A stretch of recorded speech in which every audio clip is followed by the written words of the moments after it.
Hello welcome back guys. Today will start chapter 2 of English the sound of music. इसमें दो part है, आज एक पार्ट कर लेंगे। Part 1, Evelyn Glennie listens to sound without hearing it. यहाँ इस चैप्टर में एक एवलिन ग्लैनी नाम की एक म्यूजिशियन है, उसके बारे में पढ़ेंगे। Rush hour crowds jostle for position on the underground train platform. ये कह रहा है कि रश आवर मतलब बहुत भीड़ टाइप में हो रही थी और वो अंडरग्राउंड ट्रेन प्लेटफॉर्म से जा रही थी। A slight girl looking younger than her 17 years.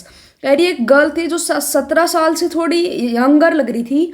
Was nervous yet excited as she felt the vibration of approaching train.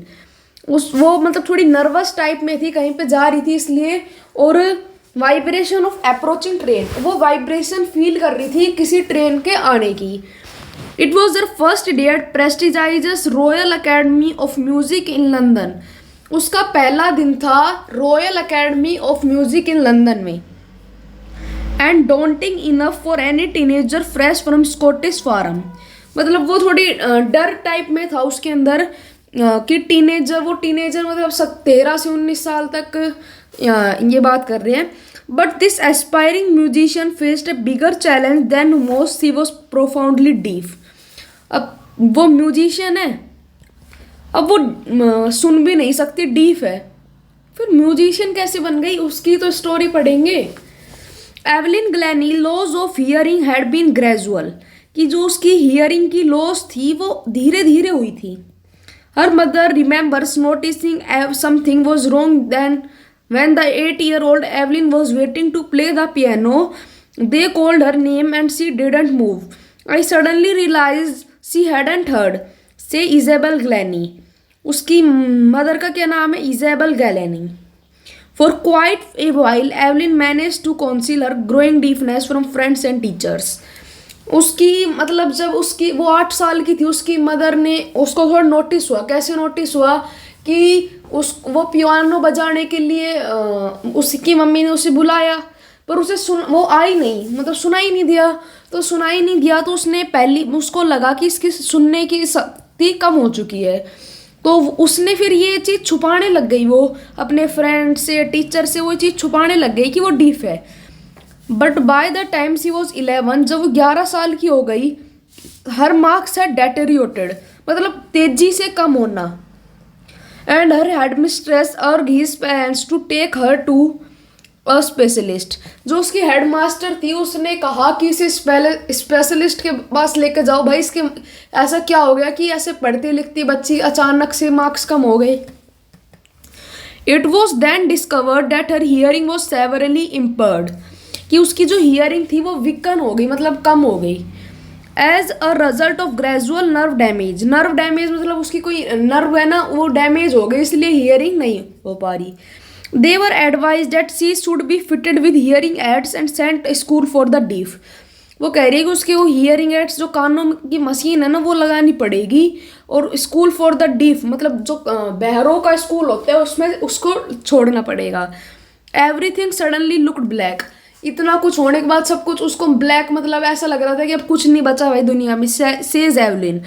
But Evelyn was not going to give up. पर Evelyn give up देने वाली नहीं थी भाई, मेहनत करती गई अपने।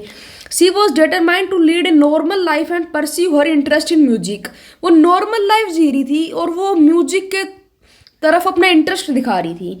One day she noticed a girl playing a xylophone and decided that she wanted to play it too. एक दिन उसने एक लड़की को देखा जाइलोफोन बजा रही है। जाइलोफोन क्या होता है? A row of wooden bars of different length. ये वो एक इंस्ट्रूमेंट होता है musical. Most of the teachers discouraged her, but percussionist Ron Forbes spotted her potential. अब भाई जो ऐसा इंसान होता है उसको सिखाने का कई टीचर हो जाते हैं जो नहीं सिखाते, पर एक टीचर परकनिस्ट रॉन फोर्ब्स ने उसके साथ हेल्प करी। कैसे हेल्प करी? By tuning 2 large drums to different notes. Don't listen through your ears, he would say. वो कह रही है कि अपने कानों से मत सुनो इस नोट्स को, try to sense it some other way. ठीक है, कि इसको कहीं और, मतलब किसी और सेंस से इसको सुनने की कोशिश करो। Suddenly I realize I could feel the higher drum from the waist up and lower one from waist down. वो कह रही है कि वेस्ट से ऊपर मेरे को हायर ड्रम की आवाज़ सुन रही है और वेस्ट से नीचे लोअर ड्रम की. Forbes repeated the exercise and soon Evelyn discovered that she could sense certain notes in different parts of the bodies. I had learned to open my mind and body to sound and vibration. The rest was sheer determination and hard work. धीरे धीरे उसने ऐसी कोशिश करी और last में उसको समझ में आ गया था कि कैसे क्या करना है.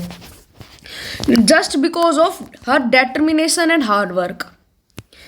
She never looked back from the point onwards. उसके बाद उसने कभी पीछे मुड़ के नहीं देखा कि मेरे साथ हुआ क्या था. She toured the United Kingdom with the youth orchestra and the time she was 16. वो यूनाइटेड किंगडम में किसी youth orchestra पे गई थी जब वो 16 साल की थी. She had decided to make her music in her life. She auditioned for Royal Academy of Music and scored one of the highest marks in history of Academy.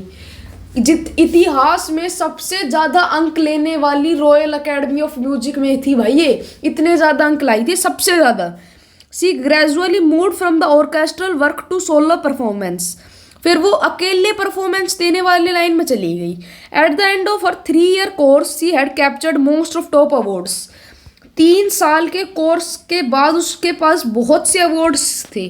And for all this Evelyn wouldn't accept any hint of heroic achievement if you work hard. यदि तुम hard work करोगे, no where you are going you will get there.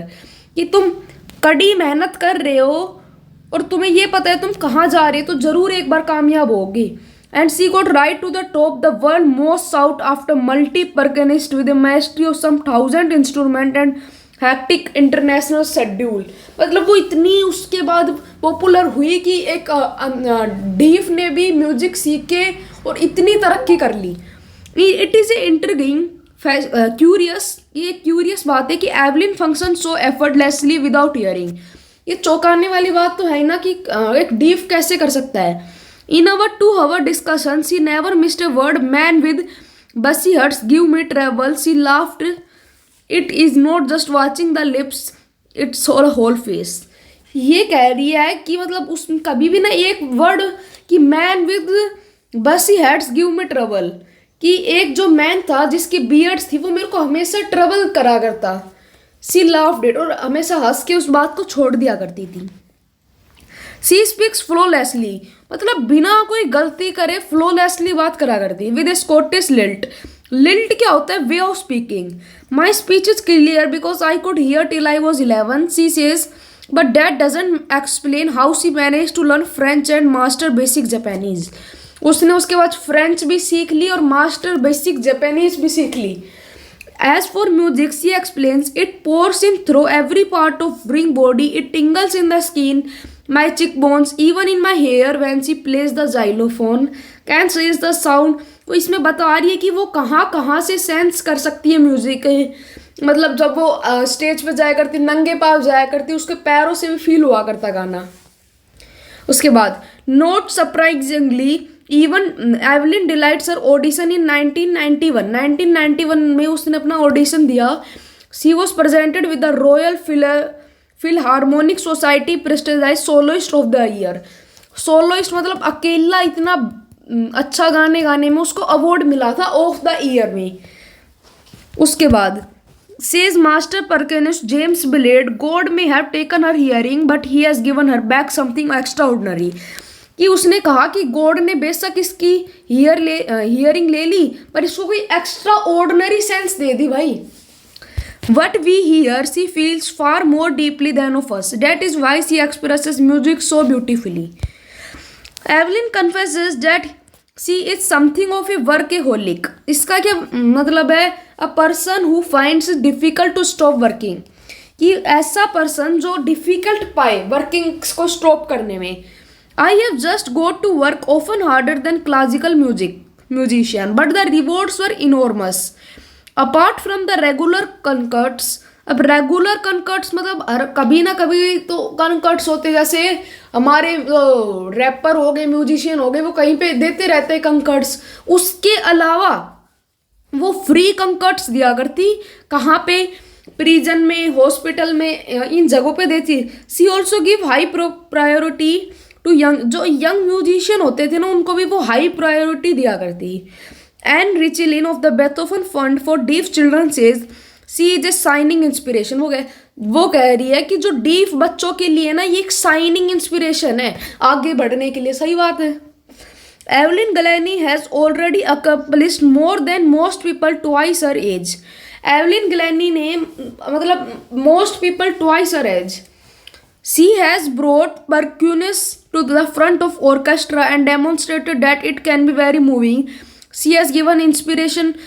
उसने ना inspiration दी है कि जो paralyse होते हैं, जो भी पर्सन होते हैं, उनमें भी कोई एक्स्ट्रा ऑर्डिनरी सेंस होता है, उनको एक इंस्पिरेशन दी है। एंड इसका जो राइटर, इसका नाम है डेबोरेज कोहली। आपने एक चीज़ देखी कि कितनी जुनून था उसके अंदर कामयाब होने का। ऐसा जुनून खुद में लाओ जब ही तो कामयाब हो गए। तो इस चैप्टर में यही था। आप इसके क्वेश्चन आंसर एक बार कर लेना, इसके अलावा आपको जो पढ़ा है उसके अलावा नहीं मिलेगा। ओके बाय गाइज, मिलते हैं दूसरी वीडियो में।